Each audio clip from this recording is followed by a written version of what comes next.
Pamiętam, jak na polskim nasz ukochany profesor mówił, obyście nie żyli na końcu czasów, a my już parę razy żyliśmy na końcu czasów. No właśnie, wzmacniać swoje mocne strony, czy pracować nad słabymi? W czasach, kiedy mówimy tyle o tym, że ludzie się rozdzielają, gdzieś tam giną nam w tych social mediach, gdzie mamy tyle samotności, bliskość jest tym, co jest najsilniejszym naszym motywem. To innowacja, czyli ja mogę popatrzeć na siebie w trochę inny sposób, mogę trochę podważyć to, co robiłam do tej pory i nauczyć się czegoś nowego, żeby właśnie robić jakieś inne rzeczy. Talenty Galupa są, zawsze mówię tak, że one są zawsze dobre, czyli jak otwierasz ten test, to czytasz dobre rzeczy na swój temat. I jeżeli coś ma człowieka zainspirować, a ja bardzo marzę i bardzo wspieram taką koncepcję, żeby popatrzeć ja w konstelacji talentów z ludźmi, z którymi żyję, z którymi pracuję, do których się przyłączam, nawet na jeden projekt. Zastanówmy się, co my chcemy tej technologii oddać, a co chcemy zostawić po mojej stronie. Od juniora do Digital Pro. Cześć, nazywam się Adam Chudzik i to jest kolejny odcinek z cyklu Od juniora do Digital Pro. Dziś poruszymy temat tego, w jaki sposób mądrze zarządzać swoim rozwojem zawodowym. Budować swoje mocne strony, walczyć ze słabymi. Mój dzisiejszy gość, którego znam wiele lat, pracowaliśmy razem, jest ekspertem od Galupa i dziś poruszymy ten bardzo ważny temat. Cześć Monika, fajnie, że zgodziłaś się ze mną spotkać. Cześć Adam, wielkie dzięki za zaproszenie. Jak pomyślałam sobie, tyle lat, przecież niemożliwe, że tyle lat, a tu prawda. Już tak myślę, że spoko, można powiedzieć 20 ponad plus. Zdecydowanie. Muszę powiedzieć, zanim poproszę gościa mojego przedstawienia się, że Monika należy do moich ulubionych rozmówców. Dodam jeszcze, że jak myślę empatia, to pojawia mi się taki mental image w głowie Moniki.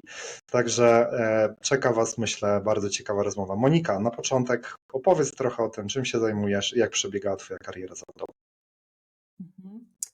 Czym ja się zajmuję? Poprosiłam ChatGPT, żeby mi powiedział, czym ja się zajmuję, ponieważ jak prowadzę szkolenia, jak prowadzę warsztaty, jak prowadzę sesje coachingowe z zespołami, z menadżerami i przy tych warsztatach okazuje się, że trochę tam jest o doświadczaniu, trochę tam jest o uczeniu, trochę tam jest o wymianie doświadczeń, to ja sobie pomyślałam, jak to nazwać? Trenerka biznesu? Mało. Trenerka biznesu i coach? Wciąż nie wszystko, no ale więcej nie wytrzymają sociale, więc pomyślałam sobie, może będzie jakaś jedna nazwa do tego wszystkiego, co ja robię. No i to, co zaproponował mi ChatGPT, jeszcze mi się nie podoba, jeszcze dyskutujemy, więc jak któregoś dnia wpadnę na pomysł, jak połączyć szkolenia, warsztaty, coachingi, mentoringi, a to wszystko w zespołach i z menadżerami, z menadżerkami, to będziecie pierwsi, którzy się o tym dowiedzą. Powiem tak, przez parę lat ładnych prowadziłem agencję rekrutacyjną i przyznam, że na palcach jednej ręki były takie sytuacje, że seniorzy przyszli przygotowani do procesu rekrutacyjnego i pokazali jakikolwiek test. To było dla mnie szok. To jest bardzo rzadka rzecz, dlatego zdecydowałem się nakręcić z Moniką odcinek na temat Galupa.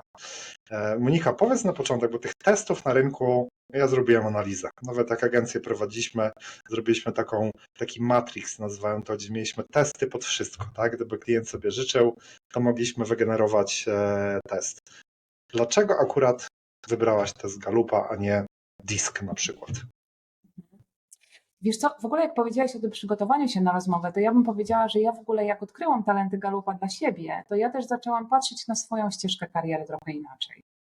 Bo zaczęłam też w tych talentach swoich szukać trochę takich podpowiedzi, inspiracji w ogóle, co jest o mnie, co jest dla mnie, co dzięki temu, że ja zacznę robić, będzie lepsze dla innych, będzie wnosiło coś do świata. No ja z moim talentem connectedness, no lubię się upewnić, że to, co robię, ma całkiem spory sens.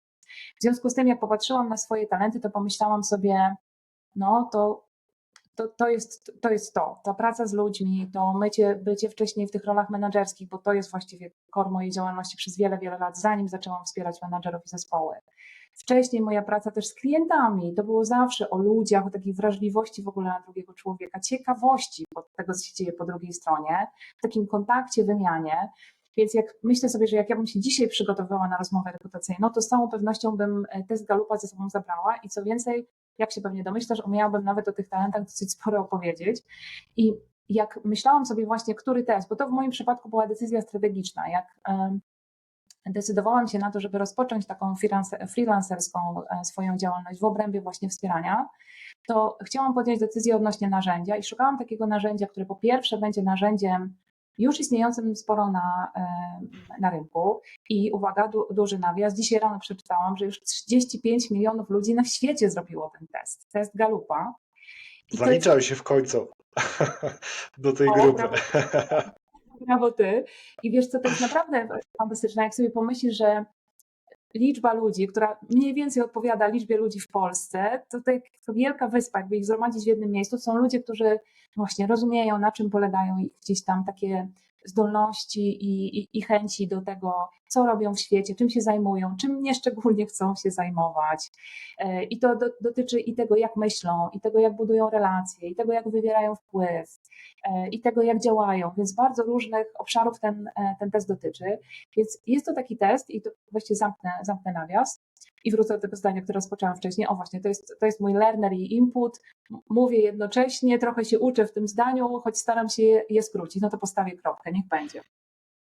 Dlaczego Galup? Bo dostępny w całym świecie, bo jest otwarty, czyli w każdej chwili możesz po prostu wejść sobie na stronę Galupa, kupić test, rozwiązać go i dostać później, i tu już wchodzą elementy bardzo mocno właśnie technologiczne, możesz badanie zrobić w wielu językach, możesz raport do swojego badania dostać w wielu językach. Więc jak myślałam sobie właśnie strategicznie o tym, to pomyślałam, że to jest właśnie takie narzędzie, które, gdzie bym nie pracowała, z jakim zespołem, z jakim menadżerem lub menadżerką, na jakiej szerokości geograficznej, to on po prostu będzie mógł, ona wejść sobie, otworzyć talenty, rozpoznać je, przeczytać raport, a potem jeszcze to wszystko może zabrać do zespołu, no bo też można stworzyć piękne mapy zespołowe, które pokazują właśnie, jak się rozkładają nasze talenty zespołowe. Więc reasumując, strategicznie dostępne z całego świata, wolne, demokratyczne w tym sensie, możliwe później do połączenia w takim szerokim kontekście. I wiesz co, jeszcze tak sobie teraz myślę, że talenty Galupa są, zawsze mówię tak, że one są zawsze dobre, czyli jak otwierasz ten test, to czytasz dobre rzeczy na swój temat. I jeżeli coś ma człowieka zainspirować, myślę sobie, no to naprawdę jest spora szansa. Oczywiście w raportach też jest napisane, bądź ostrożny, czy tam ostrożna w tych tematach, bo to są potencjalne tak zwane blind spoty, jak to powiedziałby klasyk. A jednocześnie tam jest dużo więcej tego, co jest o tobie, co może ci się przydać, no bo o tym są też talenty Galupa. One są właśnie zebranymi motywami o tym, co ci może pomagać odnosić sukces w pracy, w życiu, w relacjach, cokolwiek będziesz robił. Słuchają nas ludzie, którzy są na początku swojej kariery lub stoją przed takim wyzwaniem zmiany zawodowej. Wyobraźmy sobie takie dwie grupy. 40+, ostatnio się dowiedziałem, że są to prelenialsi. Uważam się za prelenialsa, który ciągle odnajduje się na nowo i dobrze się z tym czuje. Powiedzmy trochę, Monika, bo to powiedzieliśmy sobie, czym się zajmujesz, ale mnie bardzo ciekawi pokrótce, żeby tutaj osobny odcinek z historii twojego życia nie wyszedł, ale jakby się powiedziała krótko o tym, jakie wykształcenie u ciebie jest i pokrótce wiesz, jakie miałeś doświadczenie, zanim zaczęła się podróż freelancerska. Spodziewałam się tego pytania i dlatego mogę odpowiedzieć na nie krótko, ponieważ pierwsze zdanie na ten temat jest takie, że właśnie się zorientowałam, że wykonuję mniej więcej 5. zawód i właśnie policzyłam, że kończę 5. studia, z których były po drodze i licencjackie z matematyki, i magisterskie z zarządzania i marketingu, a potem były studia uzupełniające, podyplomowe tak zwane, które dotykały psychologii społecznej, dotykały coachingu, dotykały, no właśnie teraz za chwilę kończę i już bardzo żałuję, wspaniałe studia dotyczące komunikacji i empatii w komunikacji w organizacjach. Więc te zawody, i to jest nieprzypadkowa zbieżność tych piątek, dlatego że ja mam takie poczucie, że ja dorastałam w czasach, w których ktoś mówił, kim będziesz, jak będziesz dorosła. I my wszyscy w tamtych czasach wierzyliśmy, że naprawdę da się to zastanowić. Więc ja chcę powiedzieć, że ja postanowiłam, że będę nauczycielką. I ja postanowiłam, ja skończyłam pierwsze studia ku temu i ja nawet uczyłam. Więc mam takie doświadczenie. A tego nie wiedziałem. Tego nie wiedziałem. Tego nie wiedziałem. To tak, to mam takie doświadczenie. 1 rok uczyłam matmy w szkole podstawowej i była to absolutnie wspaniała praca. a jednocześnie ja już na tamtym etapie wiedziałam, że ja będę się chciała uczyć więcej, a zwykle też, a przynajmniej w tamtych czasach, no trzeba było mieć trochę pieniędzy, żeby się uczyć, na przykład na płatnych studiach, więc sobie pomyślałam, jest duża szansa, że nie pogodzę tego. Więc pomyślałam, to potrzebuję takiej pracy, która z jednej strony będzie zgodna ze mną, a z drugiej strony będę mogła właśnie trochę się podnieść finansowo i sobie te studia dalej kontynuować. I tak trafiłam do banku. Bo biorąc znowu kawałek mojej matematyki i kawałek mojego zacięcia we współpracy z ludźmi, trafiłam do banku i przez 2 lata pracowałam w Citibanku, który w tamtym też czasie łączył się z bankiem handlowym, więc ja byłam w samym środku zmiany, w samym środku fuzji i dzisiaj wiem, że to doświadczenie mnie ukształtowało w taki sposób, że sobie myślę, no potrafię w zmianę. I po 2 latach trafiłam do tego miejsca, gdzie się poznaliśmy, czyli trafiłam do Lireko i tam pracowałam najpierw jako specjalista do spraw obsługi klienta, potem pracowałam jako kierownik sekcji w kilku sekcjach, a potem zaczęłam prowadzić dział obsługi klienta i za każdym razem to jakby cały czas to moje doświadczenie, które wcześniej było, pracowało mi na rzecz kolejnego. Więc myślę sobie 5 zawodów, 5 studiów, no bo studia po drodze pomagały mi być coraz lepszym w roli. Bo pomyślałam sobie, no dobra, no kiedyś ktoś mi powiedział, że wystarczy 10 000 godzin coś robić i już się umie. Ja sobie myślę, że trochę coś w tym jest, ale przydaje się też do tego na przykład takie sprawdzenie, czy to, co ja umiem, to rzeczywiście to jest do końca i to wszystko, co warto umieć. A trzecia sprawa, to warto się też zastanawiać nad tym, co się robi. To tak by było najkrócej, jak mogę, żeby o tej w sumie dziesiątce opowiedzieć. I wiesz co, tak sobie myślę, że jak powiedziałeś o tym, że każdy jest kiedyś na początku drogi albo w którymś momencie ma właśnie to 40 plus, to jak ja byłam na początku swojej drogi, to ja sobie pomyślałam, to jestem po całkiem fajnym liceum. Ja w ogóle miałam takie wykształcenie, że byłam na matfizie, a miałam rozszerzony polski, za co jestem po prostu przeogromnie wdzięczna wszechświatowi, bo to mnie też ukształtowało bardzo szeroko. I pomyślałam sobie, biorę to, co mam pierwsze studia matematyczne, idę uczyć i szukam siebie w tym, szukam ludzi w tym. Zaczynam robić taki wpływ, jaki w takim miejscu mogę zrobić i potem idę dalej. Więc jak mówisz o tych perenialsach, perenialsi mówią, nie ma wieku, nie ma epoki. Pamiętam, jak na polskim nasz ukochany profesor od polskiego mówił, obyście nie żyli na końcu czasów, a my już parę razy żyliśmy na końcu czasów. Najpierw wszystko się miało rozsypać w 2000, potem był 2008 kryzys, potem była pandemia. Nawet Zetki już żyły parę razy na końcu czasów, więc jakby myślę sobie, że te końce czasów nam coś fajnego też robią i jak jesteś na początku drogi, to po prostu idź, zacznij. Zobacz, co u ciebie jakoś gdzieś fajnie pracuje na sam początek i po prostu zacznij. A jak masz 40 lat, to zaparz sobie dobrej kawy, usiądź sobie wygodnie i się zastanów, co potrafisz, co cię kręci, co chcesz dalej dawać światu, co chcesz dalej dawać sobie. I zacznij się zastanawiać, co to mogłoby być. I może wyjść z tego etat, może wyjść z tego freelancing, a może wyjść z tego, nie wiem, na przykład Bieszczady i owce i wszystko to jest w porządku. Kiedyś pamiętam, jeden z moich kolegów powiedział mi takie smutne zdanie, że jak trafisz do korpo, to już do końca życia. Nie zgadzam się z tym. W każdym momencie życia masz możliwość podjęcia decyzji, dlatego Monika, to spotkanie dzisiejsze jest dla mnie mega istotne, bo ja zamiast jakby prawić morałę też pokazuję przez swoje życie, że można te zmiany dokonywać. Oczywiście na początku jest ciężko, zazwyczaj tak, trzeba rozpędzić lokomotywę, ale to jest absolutnie do zrobienia. Powiedz mi, jak tak prosto po chłopsku, ja lubię to sformułowanie, po chłopsku wytłumaczyć, czym jest ten test Galupa? Wiesz co, test Galupa to jest taki test, badanie, które mierzy takie wysycenie, nazwijmy to w ten sposób, 34 motywów u danej osoby. Te 34 motywy to są takie motywy, które Instytut Galupa określił jako takie elementy, które mogą jakoś bardzo nam zadziałać właśnie tak na możliwość osiągania przez nas sukcesu w różnych dziedzinach. I teraz jak robimy sobie test, to możemy sobie odkryć 5 takich najsilniejszych naszych motywów. A możemy sobie odkryć cały profil, czyli 34 i wtedy dostaniemy taki tak zwany DNA, czyli zobaczymy całą konstelację, a właściwie nawet całkiem porządnie uporządkowany łańcuch 34 talentów.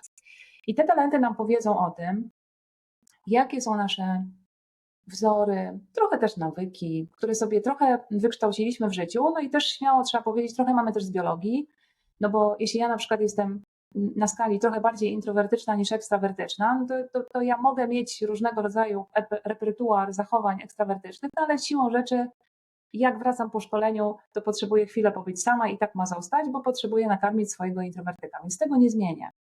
A Mam to jednocześnie samo. mogę się leczyć. O, to znowu mamy tak, to znowu mamy podobnie. Coś Więc wspólnego. dokładnie tak. Więc coś mamy z urodzenia, coś mamy z życia i te nawyki, wzory, czasami mówimy okulary, przez które patrzymy na świat, filtry, to talenty nam mówią właśnie o tych wszystkich wzorach, filtrach i naszych sposobach w obrębie tego, jak działamy, jak myślimy, jak budujemy relacje, jak inspirujemy innych, jak podejmujemy decyzje, czyli właściwie to mówię o życiu, bo wszystkie te rzeczy przecież gdzieś tam w życiu robimy. I w kontekście zawodowym, zobacz, jakie to jest fajne, jak wiesz o sobie, tak jak ja na przykład o sobie się dowiedziałam, że moim pierwszym pomysłem na życie jest myślenie. Więc jak ja mam cokolwiek do zrobienia, to się najpierw potrzebuję zastanowić. Więc jak mi zadajesz na przykład pytanie, to ja może odpowiem później niż ktoś, kto ma na przykład talenty, które mówią najszybciej. Na przykład ma talent aktywatora, kiedy ja mam talent, powiedzmy sobie, intellection, który mówi chwileczkę, parę sekund, daj się zastanowić i wtedy powiem ci, jaka jest odpowiedź. Więc jak wiesz to o sobie, to łatwiej ci powiedzieć, gdzie może być ci lepiej, gdzie możesz więcej od siebie dać, gdzie możesz więcej wnieść do zespołu, gdzie możesz więcej, szerzej dać z siebie dla świata. Więc myślę, że to jest całkiem fajna baza informacyjna i inspiracyjna też, potem co właśnie w tym życiu zawodowym robić.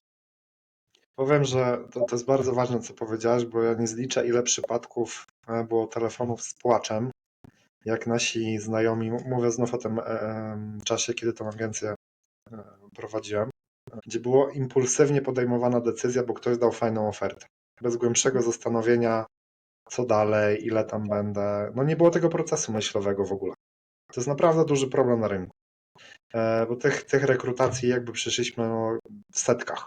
Czyli jakby punkt, znaczy perspektywa jest dosyć szeroka. No jakby przemnóż to przez ilość kandydatów, no to w tysiącach już idzie, tak? I dlatego ten odcinek jest dla mnie mega ważny. I teraz Monika, mi się pojawia takie pytanie, bo o tym rozmawialiśmy przy kawie. No właśnie, wzmacniać swoje mocne strony, czy pracować nad słabymi? No bo to jest pytanie, czy robić jedno i drugie? Jaki jest punkt widzenia twój? Ja bym powiedziała, że ja jestem po tej stronie. Ja mam taki talent, który nazywa się maksymalista, więc on właśnie zachęca mnie do tego, żebym zobaczyła, co może być jeszcze lepsze. To ja sobie myślę, że zorientuj się, co u ciebie już jest silne i rozwijaj to. Instytut Galupa będzie dokładnie w tej samej drużynie, czyli powie, skoncentruj się na tym, co silne, szybciej dojdziesz do tego, na czym ci zależy, mniej się przy tym zmęczysz, a co więcej, będziesz miał też przypływ energii dodatkowy, takie większe poczucie satysfakcji. Zresztą w ogóle z badań Galupa wynika, że ludzie, którzy działają w oparciu o swoje talenty i mocne strony i są zdrowsi, i są szczęśliwsi, i się bardziej angażują. Więc wiesz, nawet jak wypowiadam te słowa, to sobie myślę, to jest dobro dla człowieka, który na przykład pracuje w organizacji, ale także dla organizacji, biorąc pod uwagę, co wynika z raportów zaangażowania, jak to zaangażowanie tak pikuje, no to jest całkiem obiecujące, jak sobie pomyślisz, że na przykład ludzie mogą się bardziej angażować w pracę i jeszcze dodatkowo mieć z tego osobiste korzyści. Więc myślę, że to jest naprawdę fajna kompozycja, fajna konstelacja korzyści. I teraz jak sobie popatrzysz na te mocne strony i będziesz je sobie rozwijał, no to siłą rzeczy też na przykład dowiesz się, no weźmy jeszcze cały czas ten przykład mojego intellection, jak ja go nie upilnuję i naprawdę go puszczę tak wolno, bez żadnej kontroli, no to przecież ja bym nie robiła nic innego, tylko myślała. Chcę powiedzieć, mam tu parę gadżetów ze sobą dzisiaj na nasze spotkanie. Oto pierwszy z nich. Okej. Mikro gadżet. To jest leżak. Szanowni Państwo, to jest leżak. I teraz o czym jest leżak? Leżak jest dla mnie urządzeniem, na którym mogę po prostu sobie poleżeć i pobujać w bokach. Urlop albo jakaś rzecz do tak zwanego rozkminienia. Leżak jest kapitalny. Ale oprócz tego leżak to jest w ogóle narzędzie zmieniające perspektywę. O czym się dowiedziałam w pandemii. Dlatego, że jak w pandemii inaczej organizowaliśmy swój czas i na przykład po pracy zamiast stać w korkach można było po prostu wziąć leżak i na tarasie poleżeć w słońcu, nagle się okazało, że się obserwuje świat z zupełnie innej perspektywy. Nagle na przykład coś, co jak idziesz sobie ulicą jest na wysokości twojego wzroku, no to jak leżysz, to wzrok jest wyżej. bardziej patrzysz szerzej. Badania mówią, że im bardziej patrzysz w niebo, patrzysz w dal, rośnie ci dobrostan, rośnie ci kreatywność. Więc nagle się okazało, że leżak potrafi zmieniać życie. Moje też, bo to były też momenty, w których podejmowałam decyzję o tym, że zamienię korporację na własną działalność. Więc sobie myślę, że jak wiesz o tym, że te talenty mają jasne strony mocy, ale mogą też mieć ciemne i masz tego świadomość, no to wtedy wiesz, w jakich kawałkach potrzebujesz gdzieś w jakiś sposób sobą zarządzić, jak to ładnie mówimy. I teraz a propos walki z tymi niskimi talentami. Ja bym powiedziała tak, walka, może nie, ja w ogóle jestem bardziej pacyfistyczna niż nie. W związku z tym myślę sobie, a co by było, jakby tak wiedzieć, co nie jest moją mocną stroną i po prostu mając tego świadomość, też w taki sposób działać, w taki sposób dobierać zadania, do takich zespołów się przyłączyć, żeby rzeczywiście można było z tego korzystać, a nie korzystać. Ja na przykład, mój ostatni talent, ostatni, to jest talent, który się nazywa rywalizacja. No i rzeczywiście ja o sobie to wiem, że ja rywalizuję wtedy, kiedy już naprawdę nie ma wyjścia. A w każdym innym przypadku ja idę na ustalenie wspólnego, na znalezienie rozwiązania, na poszerzenie perspektywy. Więc znowu, gdybym się bardzo teraz opierała, że ja będę rozwijać swoją rywalizację, walczyć ze swoją niskim poczuciem, że ja gdzieś tutaj muszę w ten sposób działać, no to myślę, że po pierwsze na samą myśl już się męczę, a druga sprawa jest taka, że cały ten czas, który bym w to włożyła, to byłby czas, którego nie dałabym na przykład właśnie temu, co można zrobić, kiedy się korzysta ze swoich wysokich talentów. Zobacz, czy wyjaśniłam, czy coś Myślę, że było. tak. Wiesz co, ja tak na gorąco sobie myślę, że jakby na to nałożyć, bo ja nawet swój przykład podam, że no ja wiem, że jakby problemu z mówieniem do ludzi nie mam i to wiem, że była moja mocna strona, ale z tego podcastu. Ja przez jakiś czas o tym myślałem i przed pierwszym odcinkiem, to uwierz Monika, że myślałem, że serce mi wyskoczy z klatki piersiowej, tak? I teraz kręcimy 7. odcinek, jestem mega szczęśliwy, bo już wiadomo, ten pierwszy stres minął. Żeby też nie mylić chyba tego właśnie z wychodzeniem tej strefy komfortu. I jakbyśmy tu jeszcze tutaj, żebyś to skomentowała, bo ja mogę oczywiście o sobie mówić, o swojej drodze, ale za każdym razem, kiedy się, nie wiem czy zmusiłem, to jest dobre słowo, przekonałem, to jest lepsze słowo chyba, żeby coś zrobić, o czym myślałem, to później odczułem niesamowitą satysfakcję i jakbym powiedział teraz, to te nagrania dają mi tyle energii i satysfakcji, bo robię coś dobrego, zapraszam fajnych ludzi, rozmawiamy o ważnych tematach, ale musiałem się przełamać. Ja musiałem wyjść tutaj, pierwsza publikacja, to powiem, to było takie chwile trudne. Więc jakbyś tutaj jeszcze skomentowała tę kwestię właśnie Galup i jakbyśmy na to nałożyli to wychodzenie ze strefy komfortu. Ja bym powiedziała, że ty, bo ja trochę wiem o twoich talentach, możemy trochę naszym widzom powiedzieć. Możemy powiedzieć, tak, jasne. Trochę wiem, jakie masz te talenty i jak ja słyszę, pojawiło się we mnie jakieś pragnienie, żeby taki podcast zrobić. To jest zgodne z tym, co jest dla mnie ważne.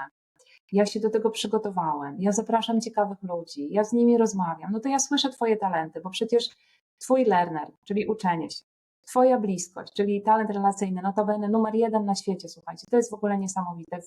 W czasach, kiedy mówimy tyle o tym, że ludzie się rozdzielają, gdzieś tam giną nam w tych social mediach, gdzie mamy tyle samotności, bliskość jest tym, co jest najsilniejszym naszym motywem, czyli my tych relacji naprawdę gdzieś głębokich, autentycznych potrzebujemy. I znowu nawias, wracam do twojego talentu, do twoich talentów, czyli ty powiedziałeś do mnie taką rzecz. Chciałem coś zrobić w zgodzie ze sobą, do czego czułem sobie jakiś rodzaj powołania, chęci, misji. Czułem, że jestem w swoim żywiole, jakby chciał Ken Robinson, bo to jest właśnie, kiedy pracujemy w oparciu o swój żywioł, to nam się po prostu dużo różnych rzeczy odpala i mówisz, i było trudno na początku, no bo to jest pierwsze na przykład spotkanie. Nie do końca wiedziałem wszystko. Tylko naszą tutaj tajemnicą pozostanie, jakie musieliśmy tutaj technologiczne fikołki pokonać, tak, żebyśmy my mogli się spotkać. Więc to wszystko dla was widzowie. Dokładnie tak. I teraz zobacz, jeżeli właśnie jesteśmy przy tej strefie poza komfortem, to nadal to jest to, o czym ja chcę, czego ja pragnę, na czym mi zależy, co jest zgodne ze mną i co jest powiązane z jakimś stresem, z jakąś sytuacją, kurczę, trochę się boję, trochę nie wiem, a jednak idę. Z każdym kolejnym odcinkiem postęp. to, co mówisz, żebyśmy się nie koncentrowali tylko na tym, co lekkie, miłe i przyjemne bo mówię, jest coś w tym, tak, że idziesz w tym kierunku, w którym czujesz, że chcesz iść, no i pokonujesz te pierwsze jakieś trudności. No jest parę godzin trzeba odklepać, nazwijmy rzecz po imieniu, żeby faktycznie światło dobrze ustawić. Mówię o tym szybko, tak, cały czas się czegoś uczę, każdy odcinek daje mi jakieś nowe wnioski, co zmienić, co usprawnić. No ale to chyba jest najprzyjemniejsze w ogóle w życiu, że cały czas się uczymy tych nowych rzeczy, przynajmniej dla mnie. Tak, mam tego learnera, tak, bo jestem learnerem. To teraz, Monika, pytanie, czy ten test, czy on jest dla wszystkich? Niezależnie od tego, czy ktoś jest na początku drogi, czy nie wiem, ma 50 lat i nie wiem, 25 lat doświadczenia. Czy każdy może z tego skorzystać i coś z tego będzie miał? Absolutnie każdy test jest otwarty, więc można sobie właśnie go po prostu w dowolnej chwili kupić na stronie Galupa i po prostu wypełnić. Jak powiedziałeś, czy każdy, ja bym powiedziała tak, potrzebujesz mieć cierpliwość, żeby wypełnić test, który składa się ze 177 pytań. Czas leci szybko, bo zwykle robi się to, jesteś na świeżo, więc tak, więc wiesz, dosyć szybko ten czas mija, także dlatego, że na każde pytanie jest 20 sekund, właśnie po to, żeby ten test nie był naszą opowieścią o nas, tylko żeby rzeczywiście jakoś tam oddawał to, co automatycznie do nas przychodzi. Chcę też powiedzieć, że czasami mam takie wyzwanie, jak na przykład pracuję z klientami, którzy mają jakieś potrzeby związane właśnie z tym, że potrzebują trochę więcej czasu. To też jest taka możliwość techniczna, żeby ten zegarek zatrzymać i żeby komuś, kto rzeczywiście ze względu na swoją neuroróżnorodność potrzebuje trochę więcej czasu, żeby tę większą chwilę czasu miał. Więc jak masz tę cierpliwość, masz gotowość, wiesz, że możesz z tego testu skorzystać, to powiedziałabym, że on jest dla każdego, kto jest siebie ciekaw. Bo czasami też tak jest, że na przykład spotykam się z takimi osobami, które mówią, no wiesz co, no kazali mi. To jest rzeczywiście trudny początek. Zwykle udaje nam się z tego początku pójść w świetlistą stronę mocy. Jednocześnie na początku, zresztą jak słyszycie pewnie słowo i słyszysz słowo kazali, no to nie jest to jakoś najlepsza. No nie jest to. Tak. Ale znowu, nie zaglądamy tutaj jakoś tak, żeby szukać dziury w całym, tylko mówimy, no dobra, no to skoro już kazali i już ten test masz, to jak możesz z tego skorzystać? Zaczynamy sobie w taki sposób pracować, no bo potem kolejny krok, jak ten test się zrobi, to dobrze jest przeczytać raport. Dobrze jest zobaczyć, co tam na ten temat jest opisane, jak te talenty się definiują, no bo też czasami nazwy mogą być takie trochę, nie chcę powiedzieć mylące, bardziej chcę powiedzieć, że każdy ma swoją interpretację na przykład słowa uczenie się albo słowa, nie wiem, tam tak jak u Ciebie stratek. Więc każdy może inaczej o tym myśleć, więc warto przeczytać, co to znaczy definicyjnie. I potem warto też się zastanowić, gdzie się te swoje talenty w życiu widzi, w takim działaniu, a potem zacząć je rozwijać. Dlatego też tak, wiesz, pokazuję trochę szerszy kontekst, żeby pokazać, że odkrycie to jest jedno. Znam też takich ludzi, którzy odkryli sobie talenty dawno, dawno temu i na przykład po wielu latach mówią, wiesz co, bo ja sobie zrobiłem taki raport i ja go teraz wyciągnę z tej szuflady, bo kiedyś to było jeszcze przecież papierowa wersja i ja bym chciała o tym porozmawiać. I ja sobie myślę, no i wspaniale. I jest ta okazja, kiedy można o tym porozmawiać, kiedy można te talenty przeanalizować. To jest w takiej kombinacji to jest ważne. Czy te talenty, Monika, ja nawet myślę o sobie. Teraz przyszło mi do głowy, że kiedyś, kiedy byliśmy razem na pokładzie firmy na L, to zrobiliśmy sobie chyba wszyscy wtedy extended disk. I ja pamiętam, nawet patrzę na siebie, jak ja się w pewnych momentach zachowuję. Że przez długi czas od tamtego momentu byłem takim doerem, nie? Jedziesz do przodu. I będzie, że mi się to przez lata zmieniło, że mam tak naturalnie, że jak podejmuję teraz decyzję, to zostawiam sobie to na 2-3 dni. Tak, że to się zmieniło przez ten czas. I to jest tak, że te talenty potrafią, nie wiem, wyskoczyć jakoś w momencie życia, one się zmieniają. Znaczy ja mówię, to jest mój przypadek, taka obserwacja, ale jak to z większej perspektywy szerszej wygląda? Na pewno jest tak, bo ja też widziałam i sama też mam takie doświadczenie ze swoim testem, że wyniki tego testu mogą się zmieniać w czasie. I one się mogą zmieniać w czasie między innymi dlatego, że my już wiemy, czego nie wiedziano lat temu jeszcze, nie wiem, 20, że my przez całe życie możemy uczyć. Nasz układ nerwowy jest gotowy do tego, żebyśmy sobie tak w ramach tzw. neuroplastyczności tworzyli po prostu nowe nawyki, nowe sposoby, rozwijali się i tak dalej. Że cały czas mamy taką przestrzeń, lubię myśleć o takim haśle, jak autoinnowacja, czyli ja mogę popatrzeć na siebie w trochę inny sposób, mogę trochę podważyć to, co robiłam do tej pory i nauczyć się czegoś nowego, żeby właśnie robić jakieś inne rzeczy.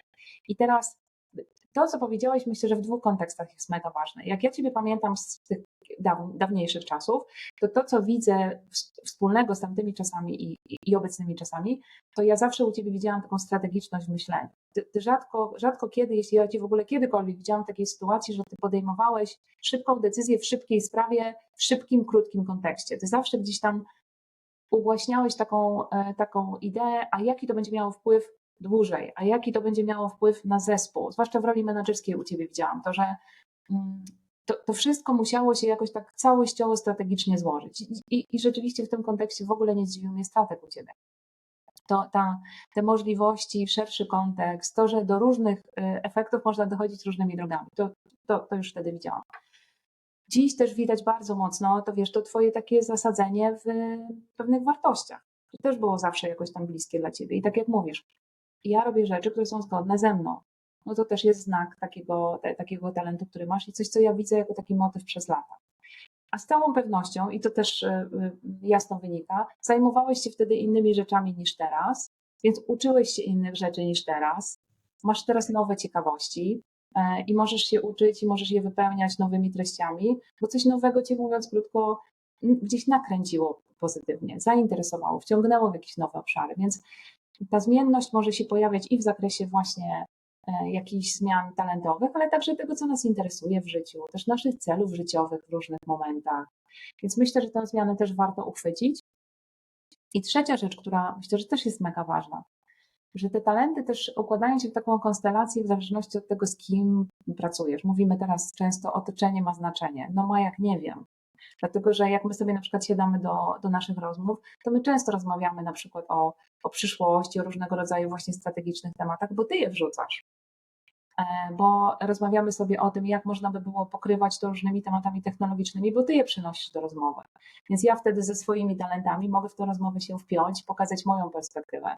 A gdyby na przykład przy stole siedział ktoś, kto by mówił: Adam, teraz już natychmiast musimy podejmować różne decyzje, to ta rozmowa na pewno miałaby inną dynamikę. Być może różne rzeczy by na przykład, nie wiem, były zrobione teraz natychmiast już, bo pojawiłby się ktoś, kto by oczekiwał na przykład błyskawicznego tempa i w drodze negocjacji wyszło wam, że to jest dobry pomysł. Więc mnie bardzo zawsze fascynuje to. My żyjemy w świecie, który coraz bardziej jest taki ja i moje talenty, a ja bardzo marzę i bardzo wspieram taką koncepcję, żeby popatrzeć ja w konstelacji talentów z ludźmi, z którymi żyję, z którymi pracuję, do których się przyłączam, nawet na jeden projekt, bo to jest głównie moja perspektywa, że łączy się z organizacją w ramach szkolenia, na przykład na jedno szkolenie albo kilka szkoleń i potem na przykład przez dłuższy czas się w ogóle nie widzimy.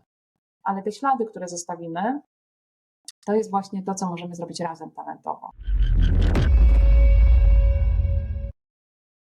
Okej, to teraz spróbujmy tak wytłumaczyć prosto, powiedzmy, weźmy sobie, bo to są osoby, które się do mnie zgłaszają, które pracują, ja widzę siebie sprzed 26 lat. Ty wiesz, jak ja zaczynałem. Moja pierwsza praca to magazyn, właśnie Lireko, miałem wtedy 19 lat. Wybrałem zamiast pracy w sklepie Adidasa, wtedy to dla mnie osoba, która grała w piłkę, no to było, wiesz, trudny wybór. Czy iść tu, czy iść tu. No, wybrałem firmę dużą, która dawała perspektywę rozwoju. Ale wyobraźmy sobie, i stąd to pytanie, że jest taka osoba, taki mój odpowiednik sprzed 26 lat, kupił sobie, że chce więcej, chce coś zmienić, pracuje, nie wiem, w logistyce, w operacjach, chce do biura, ja pamiętam siebie, tak? Chce wyskoczyć z tego kombinezonu i siąść przynajmniej na tych słuchawkach i to się udało. No właśnie, kupił sobie ktoś ten test, tak? Zrobił. Przeszedł przez te 200 pytań i co dalej, Monika, z tym zrobić? W sensie, jak z tym pracować? To wezmę kolejny rekwizyt. Jedna z moich ukochanych książek. Bliżej, poproszę, bliżej do kamery, poproszę. Już pokazuję. Kto to? Jeszcze... To książkę pokażę. A, tak uchwyć, dobra. Tak, to jest jedna z tych czcionek, która jest podlinkujemy. Ciężko czytalna, dokładnie tak.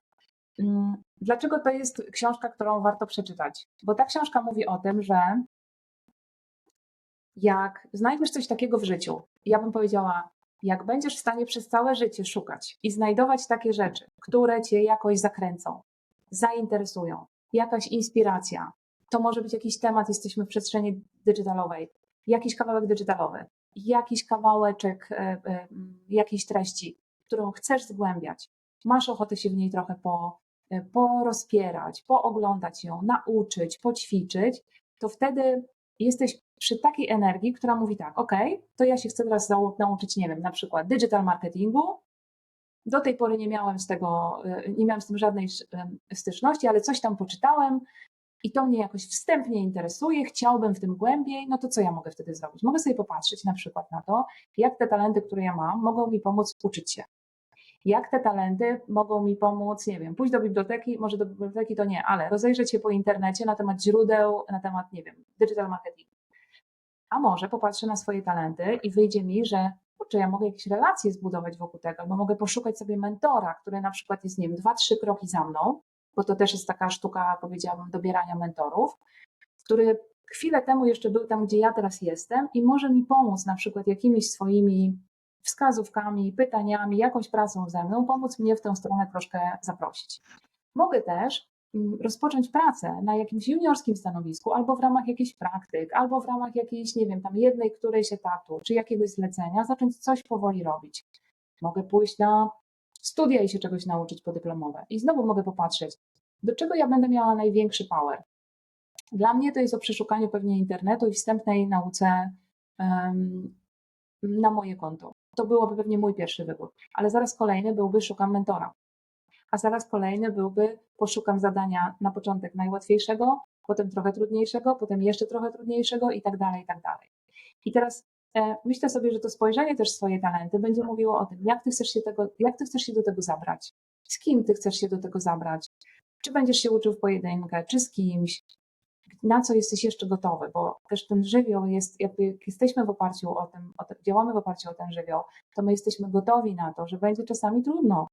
Czasem, kurczę, nie będę wiedziała w ogóle tego, albo na przykład, nie wiem, 5 razy ktoś mi powie, nie, juniora to my nie potrzebujemy, zostań tam, gdzie jesteś i tam się rozwijaj. A ja 6. raz wyślę tę aplikację, albo gdzieś tam napiszę, że szukam takiej pracy. A jak już zacznę coś robić i nie wyjdzie mi jedna czy druga jakaś konstrukcja w tym marketingu, to sobie usiądę i pomyślę, kurczę, no ta mi nie wyszła, faktycznie może coś tam można by było poprawić i ja to poprawię i znowu zacznę gdzieś tam być o krok do przodu. Więc mówię o takim procesie uczenia, który zaczyna się od tego, że ja mówię, dobra, zgłaszam się, moje talenty pomogą mi w taki sposób, idę tą drogą. Ja sobie myślę, Monika, znów, że jak ktoś nie ma, bo wiesz, jak ktoś jest seniorem, już jest wyjadaczem w tym digitalu, no to on ma czym grać. No tak, natomiast jak sobie myślę osoby, które chcą się przebranżowić, no to jeżeli jest to stanowisko juniorskie, no to aż się prosi, żeby czymś zagrać. No mówimy wprost, no druga strona chce zobaczyć jakąś propozycję wartości, no bo słuchajcie, no rekrutacja to jest, to musi działać z dwie strony, tak? Czyli ty chcesz fajną pracę, ale ktoś jak z tobą siedzi, to chce zobaczyć, że on podejmuje dobrą decyzję, więc przynajmniej ja widzę taki plus, że jak masz ten test, to po pierwsze jesteś ciekawy siebie, to znaczy, że coś prawdopodobnie chcesz z tym zrobić, no i jest to, słuchajcie, jakiś argument w grze. Ja w negocjacje trochę umiem, no jak nie masz doświadczenia, no to czymś musisz grać. Bo jeżeli pracujesz w logistyce, a aplikujesz na stanowisko juniorskie, no to słuchajcie, no to doświadczenie wam w tym nie pomoże. Tak? No coś trzeba zaproponować, żeby ta druga strona chciała ci zaufać i dała ci tą szansę. Bo dzieje się rewolucja technologiczna, tak? Czyli automatyzacja poprzez różnego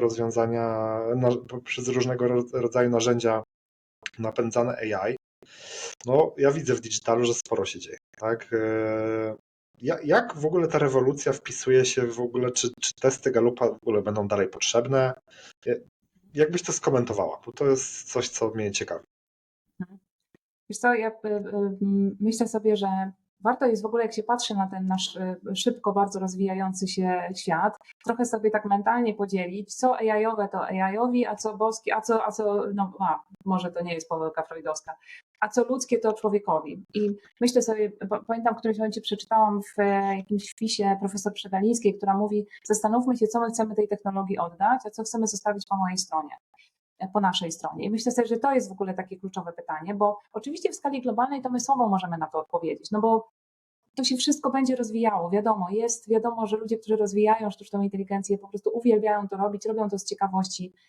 Tam są duże pieniądze, w związku z tym to się będzie pojawiało, będzie się rozwijało, a jednocześnie co ja mogę ze swojej perspektywy indywidualnej, no na przykład mogę zdecydować, co ja sobie czerpię z tych technologii, a co jednak zostawiam w takiej ludzkiej sferze. I teraz ja bardzo często pracuję w oparciu czy jakby z pomocą czata GPT. Mnóstwo rzeczy mam zautomatyzowanych dzięki narzędziom, które są dostępne. Wielokrotnie realizuję zadania i w ogóle jakieś takie projekty szkoleniowe w przestrzeniach online. Gdyby nie takie kapitalne rozwiązania, które mi pozwalają łączyć się z ludźmi w różnych momentach i w jednej chwili, nie wiem, widzieć się z ludźmi po prostu z totalnie różnych miejsc na kuli ziemskiej, to ja nigdy w życiu nie mogłabym tych online'owych szkoleń w ogóle prowadzić, więc technologia jest dla mnie mega wspierająca. A jednocześnie są takie rzeczy, które są ludzkie, takie jak powiedziałeś o empatii na samym początku, no jak nie wiem co, bo emocje, jak się popatrzy w ogóle na przyszłe kompetencje, to wszystkie raporty świata mówią, empatia jest póki co zarezerwowana dla człowieka, bo emocje są zarezerwowane do człowieka. Czat GPT sporo rozumie i podkreślam, rozumie. Jak jemu się powie o emocjach, to on wie, na czym polega konkretna emocja, tylko że on nie czuje. I teraz jak my mamy taką rozmowę ludzką, jak mamy do siebie coś do powiedzenia rozwojowego, jak my chcemy dać sobie jakiś fajny feedback, albo taki trudniejszy feedback, który służy fajnym rzeczom, to dobrze by było, żeby tego nie oddawać w ręce, nie wiem, automatu, który napisze mi mail feedbackowy do mojego pracownika na przykład. Albo nie oddawać tworzenia, wracając do tej rekrutacji, nie oddawać tworzenia CV tylko i wyłącznie automatom, bo może się okazać, że może i słowa kluczowe są genialnie wychwycone i wpadniemy w ten lejek nasz i zostaniemy zaproszeni na rozmowę, ale ta rozmowa będzie potem z kimś, kto będzie chciał zobaczyć właśnie, dlaczego ma mi uwierzyć, dlaczego to w mój żywioł ma uwierzyć, dlaczego ja na przykład, która mówię, kurczę, nie mam doświadczenia, ale piekielnie chcę się nauczyć, jestem dobrą kandydatką na juniora. I to wychwycimy w ludzkiej rozmowie, to wychwycimy, kiedy zapytamy o motywację, to wychwycimy, kiedy nawet, zobacz, przez kamerę popatrzymy, co się dzieje na naszych twarzach. I myślę, że jeszcze długo technologia w tych Widzisz tu sprawach jakąś będzie... myśl? Widzę, cały czas widzę sporo. Cały czas widzę sporo. I wiesz co, tak myślę, że to jest też dobre miejsce. Pamiętam kiedyś miałam taką, powiedziałam, że poznawczo to mega interesującą przyjemność, ponieważ mój klient zaproponował mi, że zrobimy sesję w towarzystwie wirtualnej asystentki, ale ta wirtualna asystentka to była AI-owa asystentka. I ona po prostu zanotowała naszą rozmowę. I umówiliśmy się tak, że ja sobie później sczytam tę notatkę, żeby zobaczyć, co w tej notatce jest. I pomyślałam sobie, no, sporo ona umiała sczytać, rzeczywiście. Bardzo dużo po prostu przerobiła to, co było językiem, no, ale parę razy się kurczę pomyliła, bo na przykład pewne rzeczy merytorycznie źle przyporządkowała na przykład. Albo jak pokazała wnioski, to te wnioski powiedziałabym, że mniej więcej to była połowa wszystkich wniosków, które byśmy z tej rozmowy wysnuli i byliśmy w stanie znowu dołożyć kolejne wnioski, które były naszymi ludzkimi wnioskami. Więc ja bym pokazała, wiesz, taką perspektywę i mamy digital, mamy sztuczną inteligencję i bardzo fajowo i super, że ona się rozwija w taką stronę, że rzeczywiście jest coraz bardziej dostępna, a jednocześnie to, co jest ludzkie, jest ludzkie i warto sobie, myślę, takie gdzieś tam wewnętrzne rozróżnienie robić. Ja myślę, że dalej jest to mały procent z moich obserwacji, ale to, co powiedziałaś, że doświadczeni rekruterzy czy ludzie, którzy mają takie stanowiska jak People and Culture w tych firmach, które już są trochę bardziej zaawansowane HR-owo, zwracają też uwagę na dopasowanie do kultury organizacyjnej. Ja pamiętam do dzisiaj, nie powiem, która marka, bo wiąże mnie umowa o poufności, ale daliśmy naprawdę wymiataczy, jeżeli chodzi o pewien obszar. Ludzie, którzy są znani na rynku i oni odpadli. Nie ze względu na kompetencje twarde, bo to potrafią. Oni nie pasowali do kultury. I szczerze wygrała wtedy osoba, gdzie się nie spodziewałem. Na początku, tak? Bo ona lepiej się wpisała w te wartości, w to, jak ta firma funkcjonuje, jak płynie w środku, jak te relacje tam są zbudowane. Więc to jest do Was szczególnie osób, które są na początku, ale pewnie nie tylko, że twarde rzeczy jak najbardziej, ale właśnie to, co Monika powiedziała, to czy jak bardzo wpisujesz się w ten, ja mówię, ekosystem firmy. Pod tym się kryje wiele. tak? Jak ludzie ze sobą rozmawiają, jak się traktują. Bo jeżeli do tego nie pasujesz, nawet jeżeli przemkniesz się w jakiś sposób przez tą rekrutację, to stawiam śmiałą tezę, długo tam nie zabawisz. Mhm. Wiesz Więc co, to i jest to ważne.